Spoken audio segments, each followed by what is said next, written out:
Hello students, how are you and welcome back to our channel future building classes.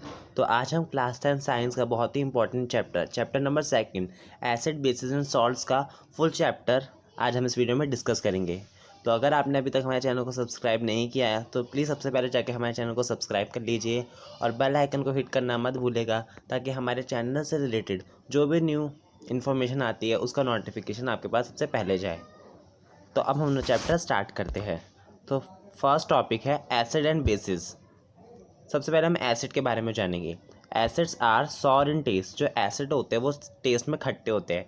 Like आपने lemon test करा होगा, lemon खट्टा होता है टेस्ट में, तो उसमें एसिड होता है। Acid turn blue litmus to red. जो एसिड होता है वो ब्लू लिटमस पेपर को रेड में कन्वर्ट कर देता है। आपने अपने स्कूल की साइंस लेबोरेटरी में red litmus paper, blue litmus paper, pH paper देखे होंगे, या अभी तक नहीं देखे होंगे तो आपके स्कूल वाले जब एक्सपेरिमेंट करवाएंगे तब आपको दिखाएंगे blue litmus paper, red litmus paper. तो ब्लू लिटमस पेपर कुछ ऐसा सा होता है। अगर हम इसे एसिड में डालेंगे तो ये किस में चेंज हो जाता है? ये रेड में चेंज हो जाता है। अगर हमने इधर एसिड डाला है तो ये रेड में चेंज हो जाएगा इधर। तो ये ब्लू लिटमस पेपर को किस में कन्वर्ट करता है? रेड में। They give H+ ion in aqua solution. अगर हम एसिड को किसी कंटेनर में डालें, अगर हम उसे वाटर में डालें सपोज़, तो वो डिसोसिएट हो जाता है और H+ आयन देता है। Example HCl H2SO4। HCl हमारे स्टमक में जो एसिड रिलीज़ होता है, हमारे स्टमक से जो एसिड रिलीज़ होता है वो HCl होता है। और H2SO4 सल्फ्यूरिक एसिड, ये दोनों ही स्ट्रॉन्ग एसिड्स है। देन अब हम बेसिस के बारे में पढ़ेंगे। Bases are bitter in taste. जो बेस होता है वो टेस्ट में कड़वे होते हैं। Bases turn red litmus to blue. जो बेसिस होता है वो रेड लिटमस पेपर को ब्लू में कन्वर्ट कर देते हैं। रेड लिटमस पेपर कुछ ऐसा होता है, इस पर अगर हमने इधर बेस डाला तो ये किस में कन्वर्ट हो जाएगा? इधर ब्लू में कन्वर्ट हो जाएगा। तो किस में कन्वर्ट कर देते हैं? ये रेड लिटमस पेपर को ब्लू में कन्वर्ट कर देते हैं। Basis give OH negative ion in aqua solution. जैसे एसिड H+ आयन दे रहे थे एक्वा सोल्यूशन में, वैसे ही बेसिस OH नेगेटिव आयन देंगे एक्वा सोल्यूशन में। फॉर एग्जांपल बेसिस के NaOH और KOH, सोडियम हाइड्रोक्साइड और पोटेशियम हाइड्रोक्साइड, ये दोनों ही जो बेस होते हैं वो सोप से डिटर्जेंट बनाने में काम आते हैं। हमने पढ़ा कि हमारा जो एसिड होते हैं वो ब्लू लिटमस को रेड में कन्वर्ट कर देते हैं, पर और बेसिस होते हैं रेड को ब्लू में। बट बहुत सारे स्टूडेंट को इसे याद करने में कंफ्यूजिंग लग रहा होगा, तो इसलिए मैं एक ट्रिक बताता हूँ। आप एसिड्स के लिए अनिल याद कर लीजिए। अनिल, अनिल से अम्ल। एसिड को हम हिंदी में अम्ल कहते हैं। किस में कन्वर्ट कर रहा है लिटमस को? नीले से लाल में, ब्लू टू रेड में। तो अब ऐसे याद कर सकते हैं कि अनिल नीले से लाल में, अम्ल नीले से लाल में कन्वर्ट कर रहा है। वैसे ही बेसिस के लिए आप याद कर लीजिए बेलन। बेस से बेस लाल को नीले में कन्वर्ट कर रहा है, मतलब रेड लिटमस पेपर को ब्लू में कन्वर्ट कर रहा है। तो इससे आप कभी भूलेंगे भी नहीं, और अगर पेपर में आ जाता है तो आप अच्छे से इसका आंसर दे सकते हैं। देन अब सेकंड टॉपिक आता है strong and weak acids and basis. Strong acid, weak acid, strong bases and weak base के अब हम बारे में पढ़ेंगे। तो सबसे पहले आता है स्ट्रॉन्ग एसिड। ये एसिड बहुत स्ट्रॉन्ग होते हैं।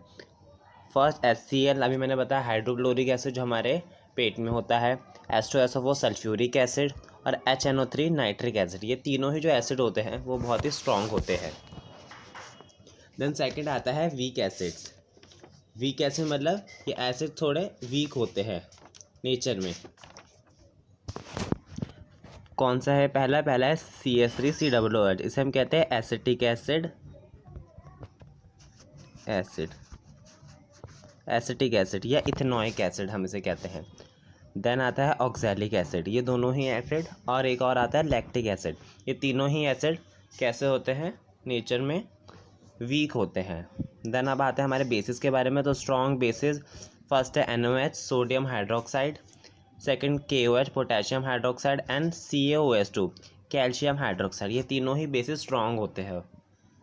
देन अब आता है weak base, NH4OH ammonium hydroxide, ये वीक बेस है। तो हमने पढ़ा स्ट्रॉन्ग एसिड्स कौन से होते हैं, वीक एसिड्स कौन से होते हैं, स्ट्रॉन्ग बेसिस कौन से होते हैं, वीक बेसिस कौन से होते हैं। ये आपको याद होना चाहिए, पेपर में आ सकता है कि give the example of 2 strong acid या वीक एसिड या स्ट्रॉन्ग बेसिस या वीक बेसिस। तो अगर आपको ये टेबल याद रहेगी अच्छे से तो आप अच्छे से पेपर में कर सकते हो। तो ये आप टेबल लिख लीजिए और याद कर लीजिए। देन अब आता है सम नेचुरली अकरिंग एसिड। अब नेचर में जो जो चीज़ होती है उनमें भी कुछ एसिड्स होते हैं, तो अब उनके बारे में हम पढ़ेंगे। ये आपका एनसीईआरटी का ही एक्सट्रैक्ट है, आप बुक में देखेंगे तो उसमें लिखा हुआ है। तो सबसे पहले आता है विनेगर। विनेगर में कौन सा एसिड होता है, एसिटिक एसिड होता है हमारा। सेकंड ऑरेंज, ऑरेंज में सिट्रिक एसिड। जो भी हमारे खट्टे फ्रूट होते हैं उसमें ज़्यादातर में सिट्रिक एसिड ही होता है। टर्मराइट मीन्स इमली, इमली में होता है टार्टरिक एसिड। टोमेटो, टोमेटो में होता है ऑक्सैलिक एसिड। हमने पढ़ा कि ये आधे जितने भी हमारे सिट्रिक एसिड है, ये ऑक्सैलिक एसिड है, कि ये कैसे होते हैं, वीक होते हैं, वीक एसिड्स होते हैं। सॉर मिल्क, कर्ड, कर्ड में लैक्टिक एसिड होता है। लेमन, लेमन में सिट्रिक एसिड, क्योंकि ये भी खट्टा होता है तो इसमें सिट्रिक एसिड होता है। Then ant sting, ant sting में मिथेनॉइक एसिड। जब चींटी काटती है तो उसके डंक में जो एसिड रिलीज़ करता है, उसका जो डंक, वो कौन सा एसिड करता है, मिथेनॉइक एसिड। वैसे ही नेटल स्ट्रिंग, नेटल एक पौधा होता है, हिली एरिया में पाया जाता है। नेटल ऐसा ऐसा होता है पौधा, उसमें छोटे छोटे से कांटे होते हैं, छोटे छोटे होते हैं बहुत। तो अगर वो आपके हाथ में लग जाए तो वहाँ पर आपके हाथ में रेड हो जाता है, रैशेज आ जाते हैं। तो ये जो इसके दो स्टिंग जो एसिड प्रोड्यूस कर रहे होते हैं वो मिथेनॉइक एसिड प्रोड्यूस कर रहे होते हैं। तो आपको ये वाली टेबल भी अच्छे से याद होनी चाहिए, अपनी कॉपी में नोट कर लीजिए। पेपर में इससे भी क्वेश्चन आ जाता है कि विनेगर में कौन सा एसिड है, 2 आपको दे देंगे, या विनेगर या एंड स्टिंग। अब बताओ इसमें कौन सा एसिड होता है, क्योंकि एनसीईआरटी में जो भी टेबल बनी होती है, जो भी पॉइंट्स लिखे होते हैं, वो पेपर के पॉइंट ऑफ व्यू से सारे इंपॉर्टेंट होते हैं, क्योंकि हमें नहीं पता होता कि पेपर में कहाँ से आ रहा है। तो आपको अच्छे से पढ़ लीजिए। देन अब आते हैं concentrated acid. In concentrated acid amount of acid is high and amount of water is low। Concentrated acid में तो एसिड का अमाउंट होता है वो तो हाई होता है, लेकिन वाटर का अमाउंट कम होता है। जैसे हमने कोई भी बीकर लिया, उसमें अगर एसिड का अमाउंट ज़्यादा है और वाटर का अमाउंट कम है तो उसे हम कौन सा कहेंगे, कंसनट्रेटेड एसिड कहेंगे। मतलब एसिड का अमाउंट ज़्यादा है और वाटर का अमाउंट कम है, तो कौन सा एसिड हो गया, वो कंसनट्रेटेड एसिड। डाइल्यूट एसिड उसी का अपोजिट कंसनट्रेटेड का। इसमें क्या होगा, एसिड का अमाउंट लो होगा और वाटर का अमाउंट हाई होगा। देन अब आते हैं alkali bases which are soluble in water. वो बेस जो वाटर में सॉल्युबल होते हैं उसे हम कहते हैं बेसिस। लाइक हमने सोप लिया है, डिटर्जेंट लिया, उसे हम पानी में हम घोल देते हैं, तो वो कौन से हो गए, वो एल्कलाई होते हैं। वो वाले बेसिस हो गए जो पानी में डिजॉल्व हो जाएंगे, सॉल्युबल होंगे। Example NaOH, sodium hydroxide, KOH, potassium hydroxide, and CaOH2, calcium hydroxide. तो first sodium hydroxide, potassium hydroxide and calcium hydroxide. Then अब आता है हमारा indicators. Indicators are the substances that tell us whether the substance is acidic और basic by changing its colour and smell. Indicator वो substances होते हैं जो हमें बताते हैं कि कोई सब्सटेंस एसिडिक है या बेसिक है, क्या चेंज करके, अपना कलर चेंज करके या स्मेल चेंज करके। तो इंडिकेटर्स हमें बताते हैं कि कौन सी चीज़ एसिडिक है या बेसिक है, क्या चेंज करके, अपना कलर चेंज करके, या तो कलर चेंज करेंगे और बताएंगे कि ये सब्सटेंस एसिडिक है, बेसिक है, या अपना स्मेल चेंज करके बताते हैं। तो टाइप्स ऑफ इंडिकेटर, हमने 3 टाइप में इंडिकेटर्स को डिवाइड करा है। First is natural indicator, second is synthetic and third is olfactory. अब तीनों के बारे में हम डिटेल में आगे पढ़ेंगे। तो फर्स्ट आता है natural indicators. Natural indicator is a type of indicator that can be found naturally and can determine whether the substance is acidic substance or a basic substance। Natural indicator वो type के indicator होते हैं जो हमें nature से मिल जाते हैं और हमें बताते हैं कि कौन सा सब्सटेंस एसिडिक और बेसिक है। तो नेचुरल इंडिकेटर्स हमें कहाँ से मिलता है, नेचर से, और ये भी हमें बता रहे हैं कि कौन सा सब्सटेंस एसिडिक और बेसिक।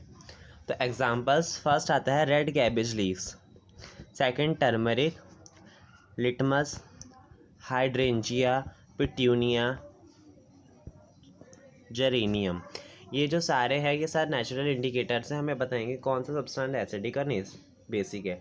तो इन सब के कलर की क्या कलर चेंज कर रहे हैं और हमें बता रहे हैं कि एसिड है बेसिक है। आगे पढ़ते हैं। तो ये टेबल है दे रखी, indicators colour in acidic solution, colour in basic solution. तो ये इंडिकेटर्स दे रखे हैं, litmus, red cabbage, leave extract, flower of hydrangea plant और टर्मरिक। और दिखा रखा है कि अगर हम इसे एसिडिक सोल्यूशन में डालें तो उनके कलर में क्या चेंज आ रहा है, और अगर हम इसे बेसिक सोल्यूशन में डालें तो उनके कलर में क्या चेंज आ रहा है। तो सबसे पहले लिटमस। लिटमस नेचुरल इंडिकेटर क्यों है? क्योंकि लाइकेन से बनाया जाता है, लाइकेन से बनाया जाता है ये। तो अगर हम इसे किस में डालें, अगर हम इसको एसिडिक सोल्यूशन में डालें तो ये किस में कन्वर्ट हो रहा है, ये रेड में कन्वर्ट हो रहा है, और बेसिक में डालें तो ब्लू में। वैसे ही रेड कैबेज लीव एक्सट्रैक्ट को अगर हम एसिड में डालें तो ये रेड ही रहता है, बट जैसे हम इसे बेस में डालते हैं ग्रीन बन जाता है, इसका कलर चेंज हो रहा है। फ्लावर ऑफ हाइड्रेंजिया प्लांट, जो इसका फ्लावर होता है हाइड्रेंजिया प्लांट का, उसे हम एसिड में डालें तो ब्लू हो जाता है, और अगर इसे बेस में डालें तो ये पिंक हो जाता है। वैसे ही टर्मरिक, टर्मरिक में एसिड में कोई चेंज नहीं होता, बट अगर हम इसे बेस में डालें तो ये रेड में कन्वर्ट हो जाता है। आप टर्मरिक का घर में भी एग्जांपल करके कर सकते हो। आप एक पेपर लीजिए, उसमें आप सपोज आप एक पेपर लीजिए, उसमें आप पूरे में टर्मरिक लगा दीजिए और उसे थोड़ी देर के लिए ड्राई होने के लिए रहने दीजिए। अब उसे आप जैसे ही आप सोप में डालोगे तो आप क्या देखोगे, उसका कलर रेड हो जाएगा, उसका कलर रेड हो जाएगा, जहाँ जहाँ पर आपने डालोगे ना वहाँ वहाँ पर रेड हो जाएगा। तो ये आप घर में भी करके कर सकते हो टर्मरिक का। देन अब आते हैं हमारे सिंथेटिक इंडिकेटर। हमने नेचुरल इंडिकेटर्स पढ़ लिया और पढ़ लिया कि कैसे वो एसिड और बेस के साथ शो कर रहे हैं, अपना कलर चेंज करके बता रहे हैं कि कौन सा सब्सटेंस एसिडिक है और कौन सा बेसिक है। देन अब आते हैं synthetic indicator. Synthetic indicators are the indicators which are synthesized in the laboratory. Synthetic indicators वो इंडिकेटर्स होते हैं जो लेबोरेटरी मतलब लैब्स में बनाए जाते हैं। These are chemical substances, chemicals होते हैं। For example methyl orange and phenolphthalein, ये दोनों कौन से होते हैं, हमारे सिंथेटिक इंडिकेटर्स होते हैं। अब इसमें दिखा रखा है कि इंडिकेटर्स, ये जो हमारे सिंथेटिक इंडिकेटर है कैसे कलर अपना शो कर रहे हैं जब हम एसिड में डालो और बेस में। तो सबसे पहले फिनोल्फथलीन, जब हम सब एसिड में डालते हैं तो एक कलरलेस होता है, दिखाता है, मतलब कोई कलर चेंज नहीं आता। और कलर इन बेसिक, और जब वो बेस में डालते हैं तो पिंक बन जाता है। वैसे मिथाइल ऑरेंज पिंक ये कुछ ऐसा टाइप का बनता है,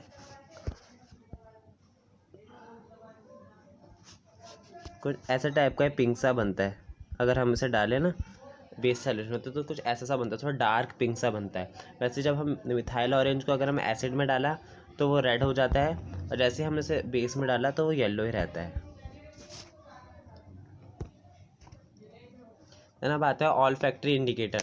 दो substances who smell or odour change in acid or basic solution are called olfactory indicators. Olfactory अभी तक हम पढ़ रहे थे, उनका कलर चेंज हो रहा था, बस इसमें स्मेल के बारे में बता रहे हैं कि इसमें स्मेल चेंज हो जाती है, ऑर्डर चेंज हो जाता है जब भी हम उसे एसिड में डालें बेसिक में डालें। तो एग्जांपल कौन से इनके, वनीला एसेंस, क्लोव ऑयल और अनियन, ये तीनों कौन से ऑल फैक्ट्री इंडिकेटर्स है। तब इनका भी दिखा रखा है indicators colour in acidic solution और कलर इन बेसिक सोल्यूशन। तो ये इंडिकेटर्स है, ये एसिडिक वाले हैं और ये बेसिक वाले। तो ये वाले एसिडिक है और ये वाले बेसिक है।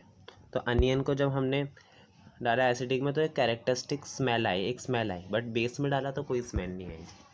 वैसे वनीला एसेंस को हमने अगर एसिडिक में डाला तो रिटेन स्मेल, मतलब स्मेल थोड़े टाइम के लिए रही, एंड इन बेसिक सोल्यूशन में डाला तो कोई स्मेल नहीं है। वैसे ही क्लोव ऑयल का भी वनीला एसेंस जैसा ही है, रिटेन स्मेल, बट बेसिक में क्या हो रही है, लूज स्मेल, स्मेल ख़त्म हो रही है।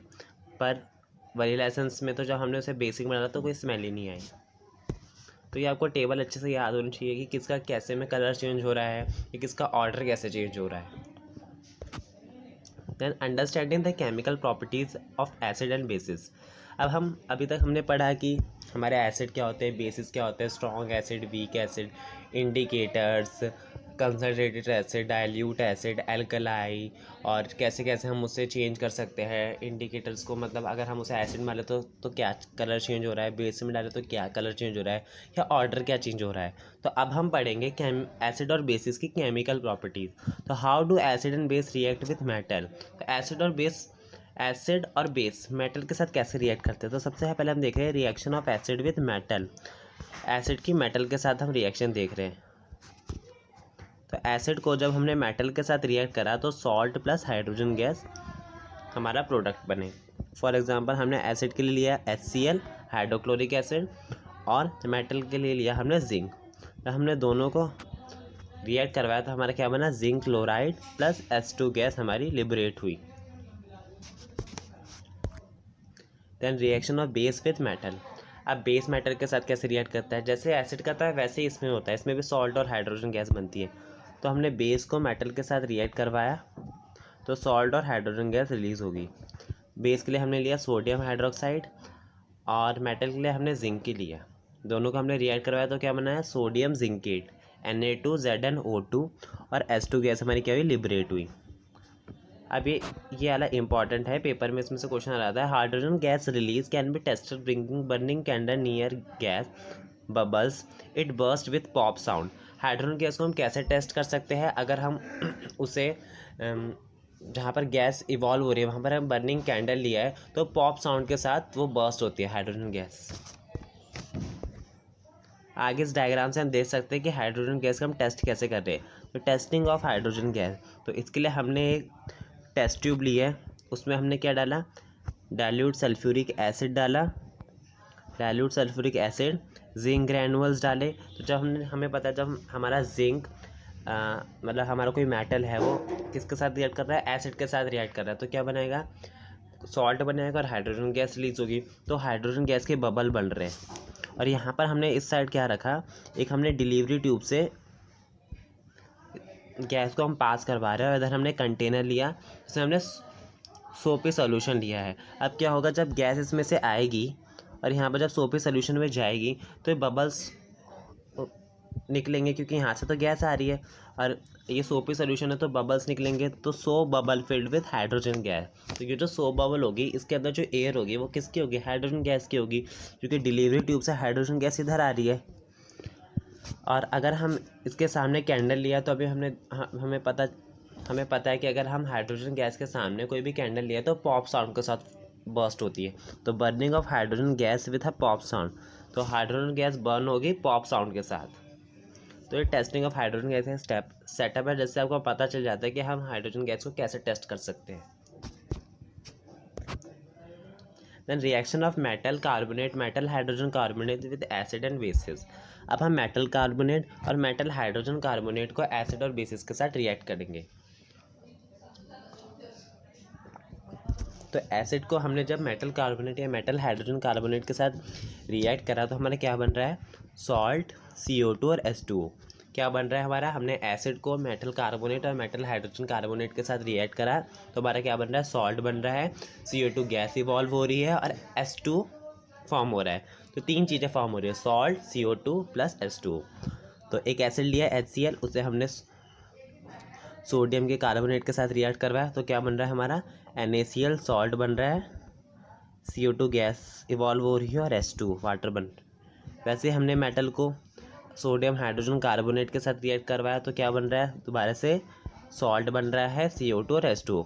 तो अगर हम चाहे मेटल कार्बोनेट या मेटल हाइड्रोजन कार्बोनेट को एसिड के साथ रिएक्ट करवाए तो वो NaCl, CO2 और H2O हमें देता है, प्रोडक्ट के फॉर्म में हमें मिलता है।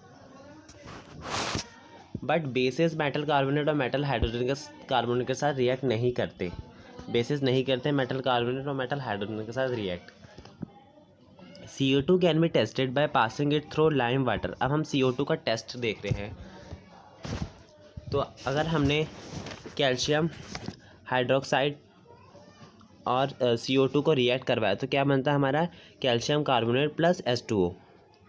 तो क्या कर देगा, ये जो लाइम वाटर को क्या कर देगा, मिल्की कर देगा, क्योंकि CaOH2 का जो हमारा कोई भी मिक्सचर है वो लाइम वाटर है, उसमें हमने CO2 डाला। एक टेस्ट होता है ये कि हमने लाइम वाटर लिया, उसमें हमने ट्यूब से अब इधर से कोई पर्सन ब्लो करेगा तो इसके अंदर CO2 जाएगा। तो ये जो कौन सा होगा, ये जो लाइम वाटर होगा ये मिल्की हो जाएगा, मिल्की हो जाएगा CO2 के साथ रिएक्ट करके। तो CaCO3 बनाएगा कैल्शियम कार्बोनेट और H2O। तो लाइम वाटर कैसा हो गया, मिल्की हो गया। अब अगर हमने एक्सेस ऑफ CO2 डाला, अब ये CO3 है, अभी तो हमने CO2 डाला है, हमने थोड़ा सा CO2 डाला तो वो मिल्की हो गया। अब जब एक्सेस ऑफ CO2 हो जाता है, मतलब कैल्शियम कार्बोनेट प्लस और CO2 अब आ रहा है और H2O, तो क्या बनेगा हमारा, कैल्शियम हाइड्रोजन कार्बोनेट CaSCO3 2। तो जो मिल्कीनेस होगी, तो अभी जो सोल्यूशन मिल्की था तो मिल्कीनेस उसकी डिसअपियर हो जाएगी, हट जाएगी। Then reaction of acid and bases with each other. अब हम रिएक्शन देखेंगे एसिड और बेसिस के एक दूसरे के साथ। तो एसिड और बेस जब दोनों रिएक्ट करते हैं तो सॉल्ट और वाटर बनता है। एसिड और बेसिस जब एक दूसरे के साथ रिएक्ट करते हैं तो क्या बनता है, salt plus water. Neutralization reaction, अब इसी कॉन्सेप्ट में एक टॉपिक आता है न्यूट्रलाइजेशन रिएक्शन।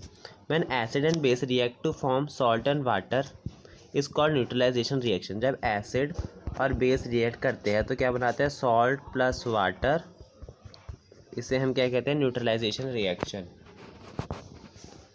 ये रखा है example, HCl plus NaOH gives NaCl plus H2O।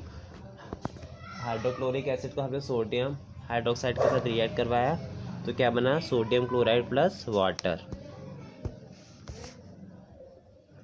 Reaction of metallic oxide with acids.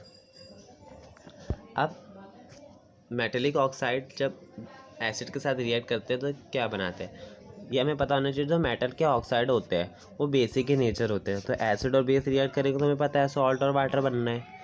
For example metal के ऑक्साइड हमने लिया एग्जांपल CaO कैल्शियम ऑक्साइड और MgO magnesium oxide are basic oxide, क्योंकि मेटल के oxide है, इसमें कौन सा मेटल है, कैल्शियम मेटल है, इसमें मैग्नीशियम मेटल है, दोनों कौन से मेटल्स है। अब इसके जो भी ऑक्साइड्स बनेंगे वो बेसिक के नेचर होंगे। तो मेटल ऑक्साइड प्लस एसिड क्या फॉर्म करता है, सॉल्ट प्लस वाटर, क्योंकि मेटल ऑक्साइड बेसिक के नेचर है और हमें पता है कि एसिड और बेस रिएक्ट करेंगे तो सॉल्ट और वाटर बनेगा। वैसे हमने CaO calcium oxide plus HCl hydrochloric acid को रिएक्ट करवाया तो क्या बना, calcium chloride plus water. Then reaction of non metallic oxide with basic. अब जैसे metallic oxide basic in nature होते हैं तो नॉन मेटेलिक ऑक्साइड कौन से होते हैं नेचर में, non metallic oxide are acidic in nature, acidic होते हैं नेचर में। So non metallic oxide are acidic in nature, non metallic oxide कैसे होते हैं, एसिडिक इन नेचर होते हैं। अब एसिड बेस के साथ रिएक्ट करेगा फिर से वही सॉल्ट और वाटर बनेगा। तो नॉन मेटेलिक ऑक्साइड बेस के साथ रिएक्ट करा तो सॉल्ट और वाटर फॉर्म करा। नॉन मेटेलिक ऑक्साइड में हमने लिया CO2 कार्बन डाइऑक्साइड और बेस के लिए हमने लिया CaOH2 कैल्शियम हाइड्रोक्साइड। कार्बन एक नॉन मेटल होता है तो उसका एक ऑक्साइड बना तो CO2 वो एसिडिक इन नेचर होगा। तो हमारा क्या फॉर्म हो रहा है, calcium carbonate plus H2O। Then formation of acidic basic and neutral salts. अब एसिडिक सॉल्ट्स कैसे बनते हैं, बेसिक सॉल्ट्स कैसे बनते हैं और न्यूट्रल सॉल्ट्स कैसे बनते हैं उसके बारे में बताया गया है। तो अगर कोई स्ट्रॉन्ग एसिड वीक बेस के साथ रिएक्ट करेगा तो स्ट्रॉन्ग क्या है, इसे दबाने की कोशिश करेगा तो क्या बनेगा, हमारा सॉल्ट कैसा बनेगा, एसिडिक बनेगा, क्योंकि स्ट्रॉन्ग अपना कैरेक्टर शो करेगा। तो कौन सा बनेगा हमारा एसिड, हमारा सॉल्ट कैसा बनेगा, एसिडिक, और वाटर रिलीज होगा क्योंकि सॉल्ट एसिड और बेस है तो सॉल्ट और वाटर बनता है तो सॉल्ट एसिडिक बनेगा और वाटर रिलीज होगा। वैसे ही वीक एसिड और स्ट्रॉन्ग बेस, तो स्ट्रॉन्ग बेस इसे आप दबाने की कोशिश करेगा, इसे अपोज करेगा, अपना कैरेक्टर शो करेगा तो कैसा बनेगा बेस, हमारा सॉल्ट बेसिक बनेगा और वाटर रिलीज होगा। अगर स्ट्रॉन्ग एसिड और स्ट्रॉन्ग बेस अगर दोनों ही स्ट्रॉन्ग है तो कैसा बनेगा, न्यूट्रल बनेगा, कोई भी अपना कैरेक्टर शो नहीं कर पाएगा तो कैसा बनेगा, सॉल्ट न्यूट्रल बनेगा, प्लस H2O रिलीज हो जाएगा। वैसे ही वीक एसिड और वीक बेस अगर करें तब भी न्यूट्रल सॉल्ट बनता है। तो होप इससे आपको समझ में आ गया होगा कि फॉर्मेशन कैसे हो रही है एसिड बेस और न्यूट्रल सॉल्ट्स की। Then what do we all acid and base have in common. तो एसिड और बेस दोनों में कॉमन क्या होता है, all acid have H+ ion in common. जो सारे एसिड्स हैं सभी एसिड्स में H+ आयन्स होता है और acid produce H+ ion in solution which are responsible for their acidic property. Acid H plus ion produce करते हैं, इसी के वजह से उनकी एसिडिक प्रॉपर्टी है। बिना H प्लस आयन के उनकी एसिडिक प्रॉपर्टी नहीं है। तो सारे जो एसिड होते हैं वो H प्लस आयन रिलीज करते हैं। Basis, all basis have OH negative hydroxyl ion in common.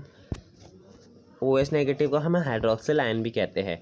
तो ऑल बेसिस जो होते हैं वो OH नेगेटिव आयन प्रोड्यूस करते हैं। जैसे हमने एसिड में पढ़ा कि H प्लस आयन रिस्पॉन्सिबल है फॉर देयर एसिडिक प्रॉपर्टी, वैसे ही बेसिस के लिए भी all this OH negative ion responsible for there basic property. OH negative ion की वजह से ही उनकी बेसिक प्रॉपर्टी शो होती है। तो यही उनके लिए रिस्पॉन्सिबल है, OH नेगेटिव आयन उनकी बेसिक प्रॉपर्टी के लिए। Then acids and bases in water solution. अब हमने एसिड और बेसिस को वाटर में डाला। Acid produce H plus ion in presence of water. मैंने बोला था कि एसिड को अगर हम एक्वा सोल्यूशन में डालें तो वह H प्लस आयन देता है। मैंने आपको वाटर का भी एग्जांपल दिया था, अगर हमने एसिड को वाटर में डाला तो वो डिसोसिएट हो जाता है और H प्लस आयन देता है। तो acid produce H plus ion in presence of water. तो एसिड H प्लस आयन देता है वाटर के प्रेजेंस में। H plus ion can not exist alone. जो हमारा H प्लस आयन होता है वो अकेला एग्जिस्ट नहीं कर सकता, इसलिए वो हाइड्रोनियम आयन के फॉर्म में एग्जिस्ट करता है। फॉर एग्जांपल हमने एक बीकर लिया, उसमें वाटर था, हमने उसमें एसिड डाला। हमने उसमें क्या डाला? एसिड डाला। एसिड डाला हमने उसमें एसिड डाला तो क्या होगा? एसिड डिसोसिएट होगा H प्लस आयन में। और वाटर का क्या है? वाटर में क्या H2, तो H प्लस अकेले एग्जिस्ट नहीं कर सकता, तो वो वाटर के साथ कंबाइन होकर क्या बनाएगा? Hydronium ion. क्या बनाएगा? Hydronium ion. फॉर एग्जांपल हमने लिया HCl, ठीक है, और H2O, तो ये HCl डिसोसिएट होगा और H प्लस आयन रिलीज होगा इसमें से। जब ये ही H2 के साथ रिएक्ट करता है तो यहाँ का H और H2 दोनों कंबाइन हुए, यहाँ का H प्लस, HCl का H प्लस प्लस H2O, अभी हमने ऊपर देखा तो क्या बना रहा है? Hydronium ion. तो ये हाइड्रोनियम आयन और क्लोरीन अलग रह गए, Cl नेगेटिव है ये। Basis when dissolve in water gives OH negative ion. जब बेसिस वाटर में डिजॉल्व होते हैं तो ये कौन सा आयन देते हैं? ये OH नेगेटिव आयन देते हैं। For example NaOH plus H2O। NaOH को हमने वाटर के साथ रिएक्ट कराया तो क्या बना है? Na plus plus OH negative. हमारा जो ये होता है OH नेगेटिव आयन होता है, ये अकेला एग्जिस्ट कर सकता है। तो क्या हुआ इसमें से? Na प्लस निकला और OH नेगेटिव निकला।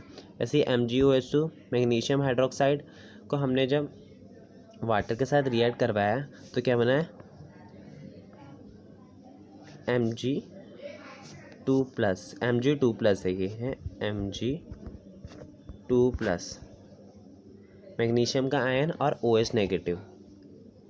Basis soluble in water are called alkali. हमें पता है जो बेस सॉल्युबल होते हैं वाटर में वो एल्कलाई कहलाते हैं। ये तो जस्ट फॉर हमारी रिवीजन के लिए था कि जो बेसिस होते हैं वाटर में जब वो जो बेसिस डिज़ोल्व होते हैं वो एल्कलाई होते हैं।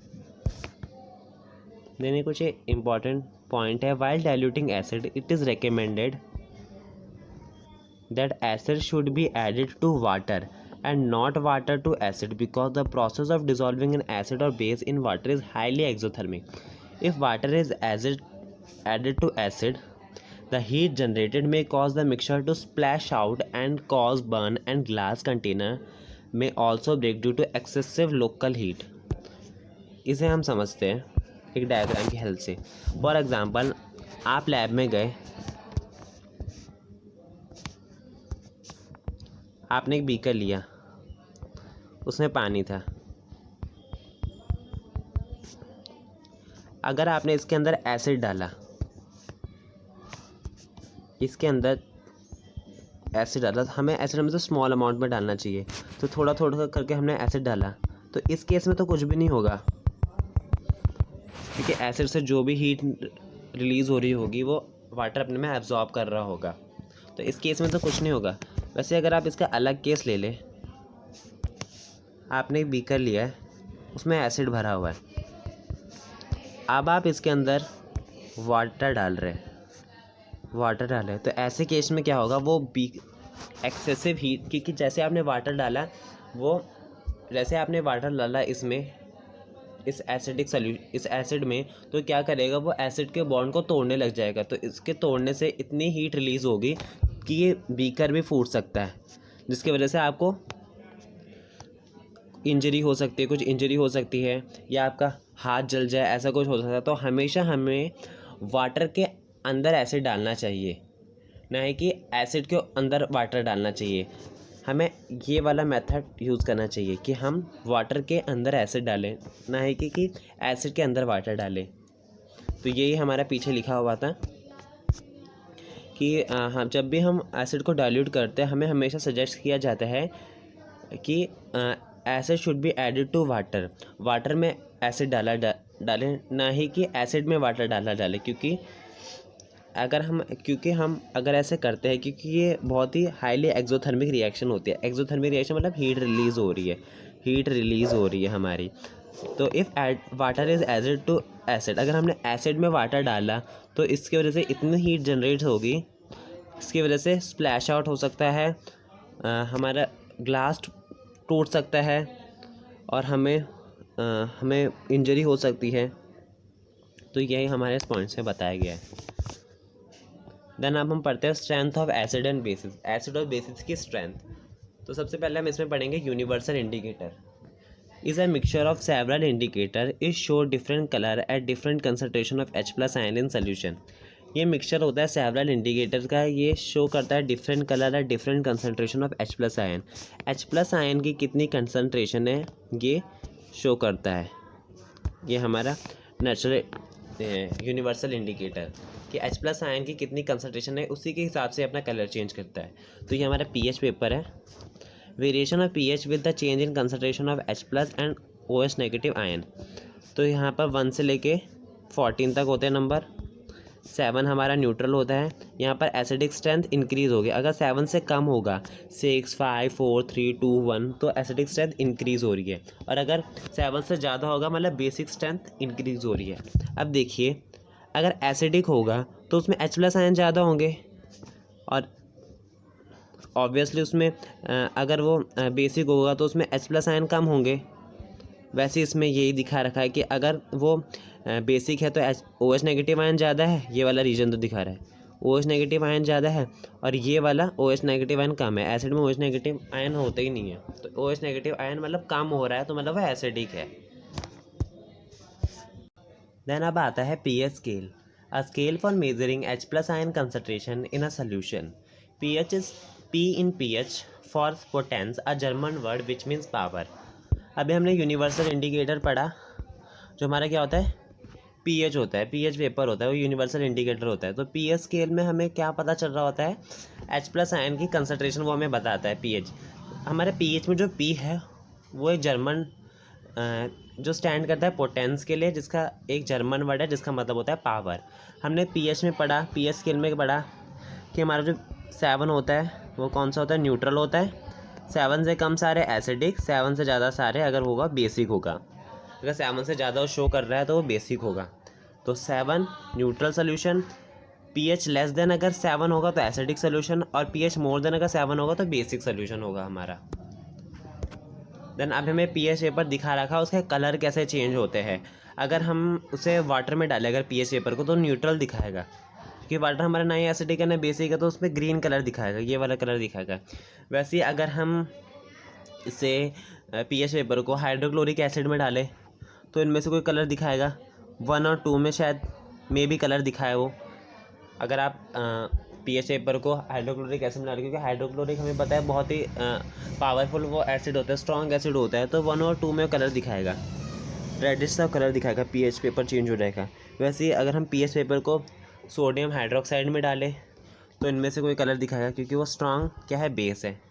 तो ये हमारा pH पेपर होता है, उसके कलर के वो वेरिएशन दिखा रहा है कि मतलब न्यूट्रल में कैसे होगा, अब उससे कम हो रहा है, अब 7 से ज़्यादा हो रहा है, तो ऐसे ऐसे कलर वो शो करेगा। देन अब हम पढ़ेंगे importance of pH in our daily life. pH का हमारे डेली लाइफ में बहुत इंपॉर्टेंस होता है, तो उसके बारे में हम पढ़ेंगे। Our body work with the range of 7 to 7.8 pH। हमारी बॉडी वर्क करती है किस pH रेंज में, 7 से 7.8 में। When pH of rain is less than 5.6 it is called acidic rain. जब रेन की pH, जो रेन वाटर का pH होता है वो लेस देन 5.6 हो जाता है, मतलब वो और एसिडिक हो रहा है, तो उसे हम कहेंगे acidic rain, acid rain. Tooth decay start, हमारे जो दांत होते हैं वो टूटने कब लग जाता है, जब pH of mouth less than हो जाता है 5.5, मतलब हमारा माउथ कैसा हो रहा है, एसिडिक हो रहा है। जब pH ऑफ माउथ कैसा हो रहा है, एसिडिक हो रहा है। लेस देन अगर 5.5 हो जाता है तब हमारे दांत टूटना स्टार्ट करते हैं। Bee sting leaves an acid, जो हमारी मधुमक्खी होती है वो कौन सा एसिड, मधुमक्खी का जो डंक होता है वो भी मिथेनोइक एसिड प्रोड्यूस करता है। Which cause pain and irritation, use of a mild base like baking soda on stung area give relief. Bee sting हमारा कौन सा एसिड प्रोड्यूस करते हैं, मिथेनोइक एसिड। अगर हम उसकी जगह पर, जहाँ हमारे बी ने काटा, अगर हम वहाँ पर एक माइल्ड बेस लगा दें, सॉफ्ट सा अगर हम बेस लगा दें लाइक बेकिंग सोडा, तो वो हमारे जो हमें डंक लगा है, हमें जो दर्द हो रहा है उसमें थोड़ा हमें रिलीफ मिलेगा, क्योंकि इसमें है acid, methanoic acid is acid और baking soda is a base, तो हमें क्या हो देगा, न्यूट्रलाइजेशन रिएक्शन हो जाएगी, दोनों न्यूट्रलाइज हो जाएंगे और सॉल्ट और वाटर बन जाएगा, तो हमें रिलीफ मिलेगा। The pH is important at different level in the digestive system of the human body for the proper digestion of food. तो pH is बहुत ही important होता है हमारे पूरी बॉडी के लिए for proper digestion, हमारे फूड के लिए। For example, HCl hydrochloric acid help in the digestion of food.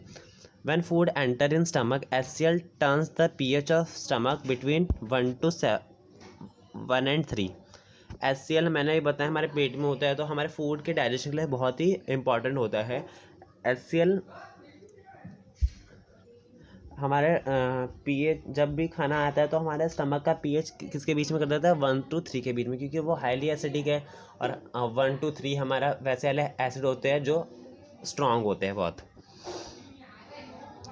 और अब अगर हमें पता है कि हमारे जब भी हमें एसिडिटी हो जाती है, तो मतलब हमारे स्टमक में जो HCl का लेवल हो बढ़ गया है, तो इसके लिए हम क्या लेते हैं, इनो लेते हैं। इनो क्यों लेते हैं, क्योंकि इनो में बेस होता है, तो जब भी एसिड और बेस रिएक्ट करेगा तो न्यूट्रलाइजेशन रिएक्शन और हमें रिलीफ मिलेगा, तो इसलिए हम इनो लेते हैं जब भी हमें एसिडिटी होती है। सॉल्ट, और salt is a chemical compound consisting of an ionic assemble of cation and anion which are formed from the reaction of acid and base. Salt एक केमिकल कंपाउंड है जो कंसिस्ट करता है ionic assemble of cation and anion. Cation मतलब positive और anion मतलब negative. These are formed from the reaction of acid and base. जब acid और बेस रिएक्ट करते हैं तो वो क्या बनाते हैं, सॉल्ट बनाते हैं, हमें पता है। तो सॉल्ट कैसे बन रहे हैं, तो एसिड और बेस में से जो आयन निकलते हैं वो क्या बना रहे हैं, सॉल्ट बना रहे हैं। अब आता है chemicals from common salt. Common salt से हमारे कौन कौन से केमिकल्स बनते हैं, अब हम उसके बारे में पढ़ेंगे। तो सबसे पहले आता है sodium hydroxide NaOH, second bleaching powder CaOCl2, then baking soda NaHCO3, washing soda Na2CO3, 10 को हम इधर क्या बोलेंगे, डेका, और H2O को हाइड्रेट, तो Na2CO3 decahydrate. Then plaster of Paris CaSO4, अब इधर हाफ है, हाफ को हम क्या बोलते हैं, हेमी, और H2O को हाइड्रेट, तो हेमी हाइड्रेट। देन अब आता है हमारा सोडियम हाइड्रोक्साइड। अब हम एक एक करके सबके बारे में पढ़ेंगे। तो सबसे पहले आया sodium hydroxide. When electricity pass through an aqua solution of NaCl, जब इलेक्ट्रिसिटी हम पास करते हैं किसी भी एक्वा सोल्यूशन NaCl, अगर हम NaCl के एक्वा सोल्यूशन में, NaCl का aqua solution, NaCl means Bryan,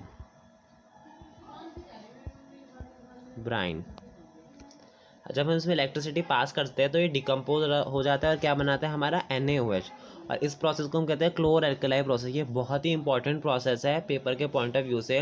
previous year के बोर्ड के पेपर में भी ये प्रोसेस आ चुकी है कि डिफाइन क्लोर एल्कलाई प्रोसेस, और उसकी रिएक्शन बताओ और यूजेस बताओ, मतलब जो भी इसके प्रोडक्ट बनते हैं वो भी हम आगे पढ़ेंगे। तो ये बहुत ही इंपॉर्टेंट क्वेश्चन, ये बहुत ही इंपॉर्टेंट, ये सोडियम, ये क्लोर एल्कलाई प्रोसेस बहुत ही इंपॉर्टेंट है। तो हमने NaCl को H2O के साथ रिएक्ट करा, इलेक्ट्रिसिटी पास करी, तो क्या बना, NaOH, Cl2 और H2O, Cl2 और H2 हमारी गैस लिबरेट हुई। तो ये बहुत ही इंपॉर्टेंट प्रोसेस है। अब आ रखे इसके यूजेस। जब हमने NaCl को वाटर के साथ रिएक्ट करा तो NaOH, Cl2 और H2 बना। तो ये जो जितने भी हमारे प्रोडक्ट हैं इनके यूजेस क्या है, ये जितने भी प्रोडक्ट हैं इनके यूजेस क्या है। तो H2 का यूज़ है, H2 यूजेस फ्यूल्स में यूज़ होता है H2, और मर्गराइन, मर्गराइन क्या है, एक स्प्रेड है जो यूज़ किया जाता है फ्लेवरिंग के लिए, बेकिंग के लिए और कुकिंग के लिए। Cl2 वाटर ट्रीटमेंट के लिए यूज़ करा जाता है। PVC की फुल फॉर्म पॉली विनियल क्लोराइड, जो किसके लिए यूज़ किया जाता है? फॉर मेकिंग पाइप्स बनाने के लिए। इसका जो सॉलिड फॉर्म होती है वो पाइप्स के लिए यूज़ की जाती है, पाइप्स बनाने के लिए यूज़ की जाती है इसकी solid forms. Then CFC chlorofluorocarbon, उसमें भी क्लोरीन होता है। NaOH डिग्रीजिंग मेटल को डिग्रीज करने के लिए, सोर्स बनाने के लिए और पेपर मेकिंग में भी NaOH का यूज़ होता है। देन अब Cl2 प्लस NaOH दोनों का कंबाइन यूज़ किस लिए होता है? ब्लीच के लिए, हाउस होल्ड ब्लीचेस के लिए, या ब्लीचिंग फैब्रिक्स को ब्लीच करने के लिए। तो उनके यूज़ आ जाता है, जो लिखा होता है कि क्लोर एल्कलाइ प्रोसेस को डिफाइन करे और इस प्रोसेस में जो भी प्रोडक्ट बने उनके यूजेस बताइए। तो ये सारे यूजेस है, ये आपको अच्छे से याद होने चाहिए। Then bleaching powder CaOCl2, it is produce by action of chlorine on dry slake lime. जब हमने क्लोरीन को ड्राई स्लेक लाइम पे हमने इसे रिएक्ट करवाया तो हमारा क्या बना? CaOCl2 plus H2O। तो क्लोरीन को जब हमने ड्राई स्लेक लाइम पे क्या करवाया, हमें रिएक्ट करवाया, तो क्या बना हमारा? CaOCl2 plus water. Uses bleaching cotton and linen in textile industries, ये यूज़ किया जाता है कॉटन और लिनन को ब्लीच करने के लिए टेक्सटाइल इंडस्ट्रीज़ में। टेक्सटाइल इंडस्ट्रीज यहाँ पर मतलब क्लोथ्स बन रहे हैं और लिनन भी एक टाइप का क्लोथ है। तो ये कॉटन और लिनन भी एक टाइप का फैब्रिक है और ये इन दोनों को ब्लीच करने के लिए यूज़ किए जाते हैं। ब्लीचिंग वुड पल्प इन पेपर फैक्ट्री जो में वुड पल्प को भी ब्लीच करने के लिए ये यूज़ किए जाते हैं। Oxidizing agent in chemical industry में एज अ ऑक्सीडाइजिंग एजेंट ये काम होते हैं। और डिसइंफेक्टिंग ड्रिंकिंग वाटर को डिसइंफेक्ट करते हैं। देन थर्ड आता है baking soda, sodium hydrogen carbonate NaHCO3। जब हमने sodium chloride plus water plus CO2 को रिएक्ट करवाया प्लस NH3, तो हमें क्या मिला? NH4Cl ammonium chloride and NaHCO3 baking soda. तो it is mild non corrosive base, ये सॉफ्ट होता है और नॉन कोरोसिव बेस होता है, मतलब ख़राब नहीं होता।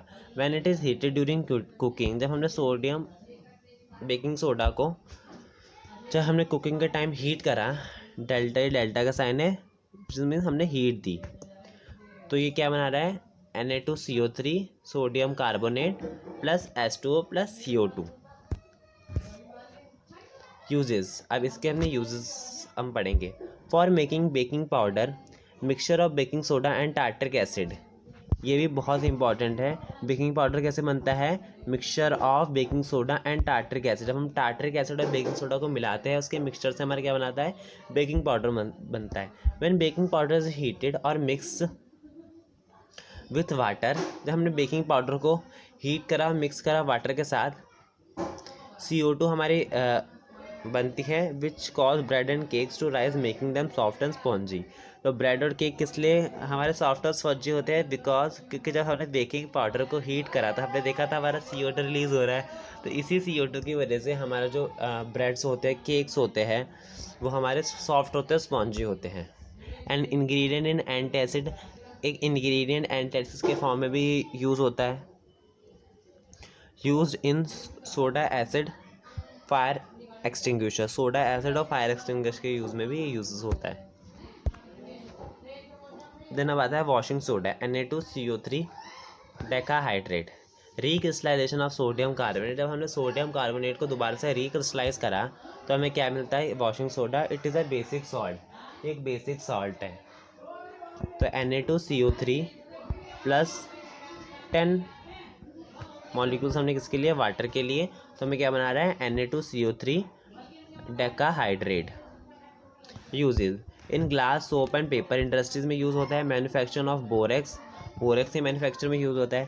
Cleaning agent for domestic purpose, cleaning agent के भी फॉर्म में यूज़ होता है हमारा washing soda. For removing permanent hardness of water, ये वाटर के परमानेंट हार्डनेस को रिमूव करता है।